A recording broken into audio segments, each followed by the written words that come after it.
नमस्कार। पिछले वीडियो में हम बात कर रहे थे कि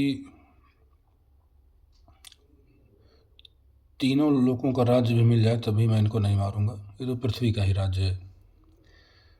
तो इसके आगे है कि 18 अक्षौहिणी सेना में अर्जुन को अपना परिवार ही दिखाई पड़ रहा था। इतने अधिक स्वजन वास्तव में क्या हैं? नहीं है। अनुराग ही अर्जुन है। भजन के आरंभ में प्रत्येक अनुरागी के सामने यही समस्या दिखती है। सभी चाहते हैं कि वे भजन करें, उस परम सत्य को पालें, लेकिन किसी अनुभवी सद्गुरु के संरक्षण में कोई अनुरागी जब क्षेत्रज्ञ के संघर्ष को समझता है कि उसे किनसे लड़ना है, तो वह हताश हो जाता है। वह चाहता है कि उसके पिता का,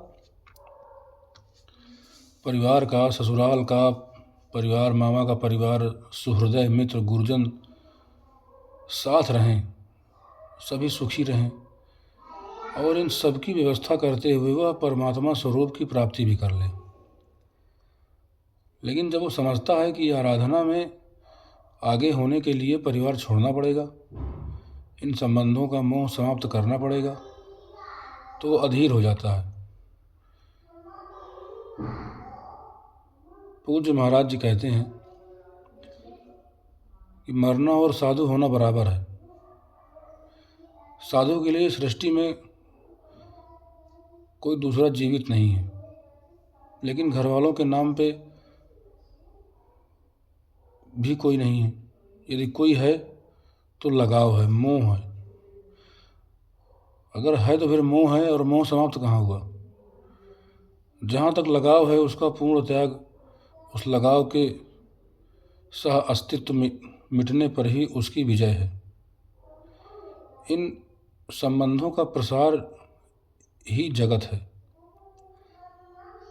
अन्यथा जगत में हमारा क्या है? मन का प्रसार ही जगत है। योगेश्वर श्री कृष्ण ने भी मन के प्रसार को ही जगत कहकर संबोधित किया है।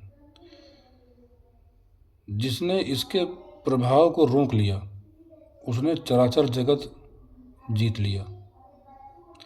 केवल अर्जुन ही अधीर था, ऐसी बात नहीं है। अनुराग सबके हृदय में है। प्रत्येक अनुरागी अधीर रहता है। उसे संबंधी याद आने लगते हैं। पहले वो सोचता है कि भजन से कुछ लाभ होगा तो ये सब सुखी होंगे, इनके साथ रहकर उसे भोगेंगे। जब ये साथ ही नहीं रहेंगे तो सुख लेकर क्या करेंगे? अर्जुन की दृष्टि राज्य सुख तक ही सीमित थी। वह त्रिलोकी के साम्राज्य को ही सुख की पराकाष्ठा समझता था। इसके आगे भी कोई सत्य है, इसकी यार जानकारी अर्जुन को अभी तक नहीं थी।